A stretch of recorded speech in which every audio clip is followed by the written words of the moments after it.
I put the lit in elite, I put the G up in Greece, king of the sea, my island rocking with me. I never needed a scene, my self-esteem big like the ting in my jeans. I only rap what I mean, rap what I seen, only as good as your team. And I got my family with me, so my thing's supreme. Underdog but I oversell like false promises. Beat the odds just to be the boss, still ain't got enough, I want all of it. Came from the bottom, never going back, so if they attack, then war it is. A. Dinamika politik masa demokrasi terpimpin. 1. Menuju demokrasi terpimpin. Kehidupan sosial politik Indonesia pada masa demokrasi liberal tahun 1950 hingga tahun 1959 belum pernah mencapai kestabilan secara nasional. Partai-partai politik saling bersaing dan saling menjatuhkan. Di sisi lain, Dewan Konstituen yang dibentuk melalui pemilihan umum tahun 1955 tidak berhasil menyelesaikan tugasnya menyusun undang-undang baru bagi Republik Indonesia. Hal ini seperti yang diungkapkan Presiden Soekarno bahwa era demokrasi raba-raba telah ditutup. Untuk mewujudkan keinginannya tersebut, pada tanggal 21 Februari tahun 1957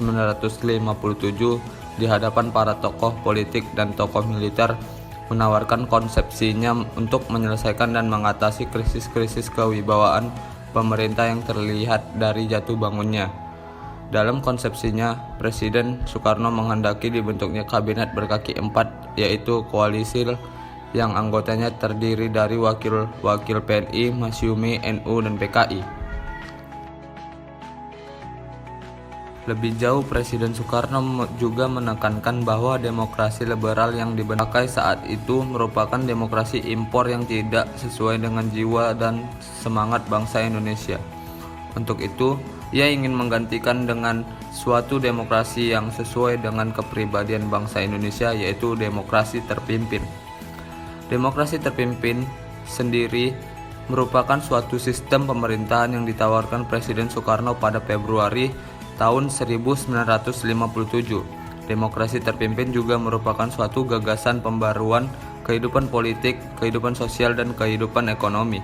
Gagasan Presiden Soekarno ini dikenal sebagai konsepsi tersebut. Pertama, dalam pembaruan struktur politik harus diberlakukan sistem demokrasi.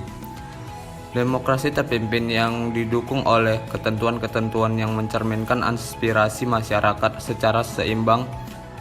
Kedua, pembentukan kabinet gotong royong berdasarkan imbangan kekuatan masyarakat yang terdiri atas wakil partai-partai politik dan kekuatan golongan politik baru yang diterima yang diberi oleh Presiden Soekarno, golongan fungsional atau golongan karya.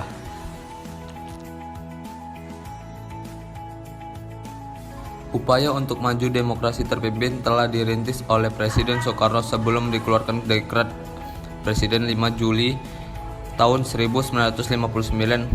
Langkah pertama adalah pembentukan Dewan Nasional pada 6 Mei 1957.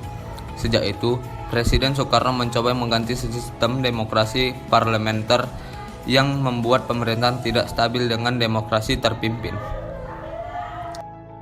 Selanjutnya yang dilakukan oleh Presiden Soekarno adalah mengeluarkan suatu keputusan pada tanggal 19 Februari 1959 tentang pelaksanaan demokrasi terpimpin dalam rangka kembali ke UUD 1945.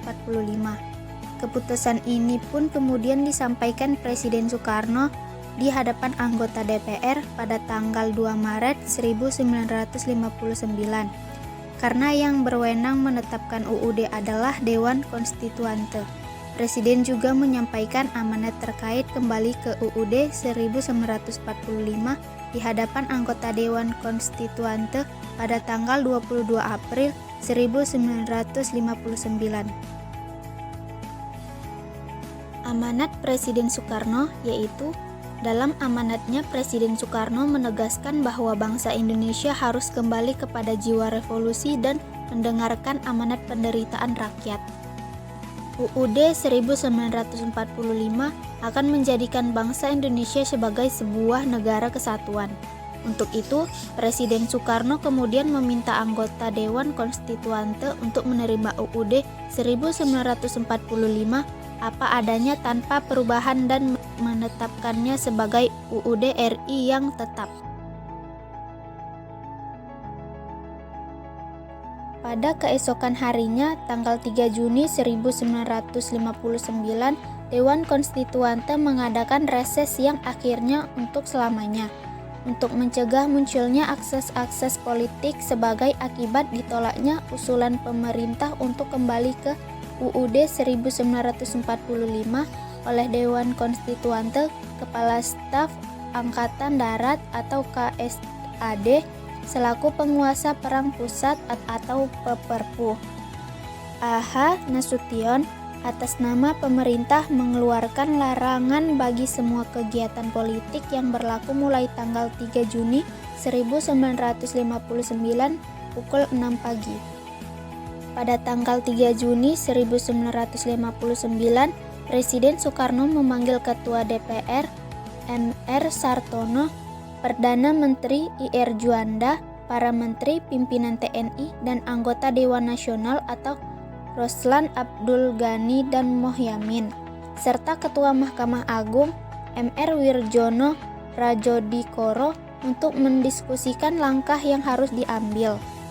Pada hari Minggu 5 Juli 1959 pukul 17 dalam suatu upacara resmi yang berlangsung selama 15 menit di Istana Merdeka, Presiden Soekarno mengumumkan dekret yang memuat 3 hal pokok, yaitu 1. Menetapkan pembubaran konstituante. 2. Menetapkan UUD 1945 berlaku bagi segenap bangsa Indonesia dan seluruh tumpah darah Indonesia terhitung mulai tanggal penetapan dekret dan tidak berlakunya bagi UUD sementara atau UUDS.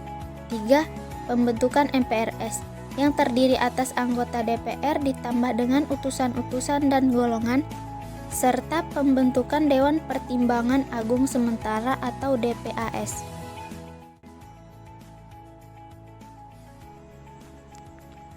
Melalui dekret Presiden, konsep demokrasi terpimpin yang dirumuskan Presiden Soekarno melalui konsepsi 1957 direalisasikan pemberlakuan melalui Stats Nodrets, hukum negara dalam keadaan bahaya perang. Keanggotaan kabinet terdiri atas 9 menteri dan 27 menteri muda. Kabinet ini mengikut sertakan para kepala staf angkatan, kepala kepolisian dan jaksa agung sebagai menteri negara ex officio. Pada tanggal 17 Agustus 1959, dalam pidato peringatan kemerdekaan Republik Indonesia, Presiden Soekarno menafsirkan pengertian demokrasi terpimpinnya. Dalam pidato tersebut, Presiden Soekarno mengurangi ideologi demokrasi terpimpin yang isinya mencakup revolusi, gotong royong, demokrasi anti-imperialisme kapitalisme, anti-demokrasi liberal, dan perubahan secara total. Pidato tersebut diberi judul Penemuan Kembali Revolusi Kita. Anggota MPRS pemilihan dilakukan melalui penunjukan dan pengangkatan oleh Presiden, tidak melalui pemilihan umum sesuai dengan ketentuan UUD 1945. MPRS dalam menjalankan fungsi dan tugasnya tidak sejalan dengan apa yang diamanatkan dalam UUD 1945, namun diatur oleh Perpres nomor 2 1999, di mana fungsi dan tugas MPRS hanya menetapkan garis-garis besar haluan negara. Sementara itu, untuk Dewan Perwakilan Rakyat, hasil pemilihan umum 1995 tetap menjalankan tugas dengan landasan UUD 1945 dengan syarat menyetujui segala perombakan yang diajukan pemerintah sampai ditentukan DPR baru berdasarkan penetapan Presiden nomor 1 1959. Sartono selaku Ketua DPR menyarankan kepada Presiden Soekarno agar meminta pendapat kepada DPR untuk melakukan perombakan struktur kenegaraan sesuai dengan UUD 1945 dan untuk melaksanakan program kabinet. Konflik terbuka antara DPR dan Presiden akhirnya terjadi ketika DPR menolak rencana anggaran belanja negara tahun 1960 yang diajukan oleh pemerintah. Penolakan tersebut membawa dampak pembubaran DPR oleh Presiden Soekarno pada tanggal 5 Maret 1960. Kedudukan DPR sampai GR adalah pembantu presiden atau mandataris MPRS, dan memberikan sumbangan tenaga kepada presiden untuk melaksanakan segala sesuatu yang telah ditetapkan oleh MPRS. Tindakan Presiden Soekarno lainnya dalam menegakkan demokrasi terpimpin adalah membentuk lembaga negara baru yang disebut Front Nasional.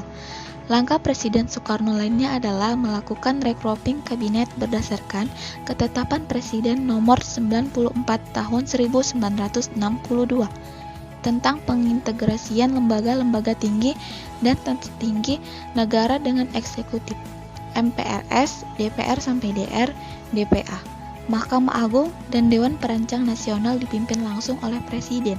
Selain itu, Presiden juga membentuk suatu lembaga baru yang bernama Musyawarah Pembantu Pimpinan Revolusi atau MPPR. Berdasarkan Penetapan Presiden Nomor 4 1962, MPR merupakan Badan Pembantu Pimpinan Besar Revolusi atau PBR. Yang kedua yaitu peta kekuatan politik nasional. Kekuatan politik baru lainnya adalah PKI. PKI sebagai partai yang bangkit kembali pada tahun 1952 dari puing-puing pemberontakan Madiun 1948. PKI kemudian muncul menjadi kekuatan baru pada pemilihan umum 1955. Sejak saat itu, PKI berusaha menyaingi TNI dengan memanfaatkan dukungan yang diberikan oleh Soekarno untuk menekan pengaruh TNI Angkatan Darat. Kedudukan PKI semakin kuat dan respektabilitasnya sebagai kekuatan politik sangat meningkat.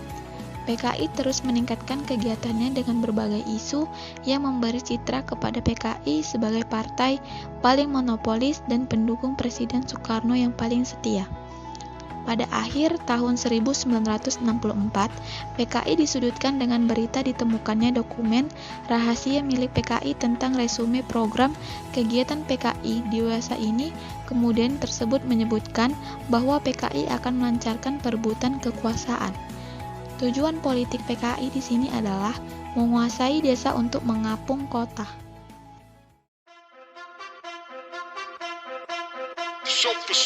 I put the lit in elite, I put the G up in Greece. Thanks for watching. Please subscribe.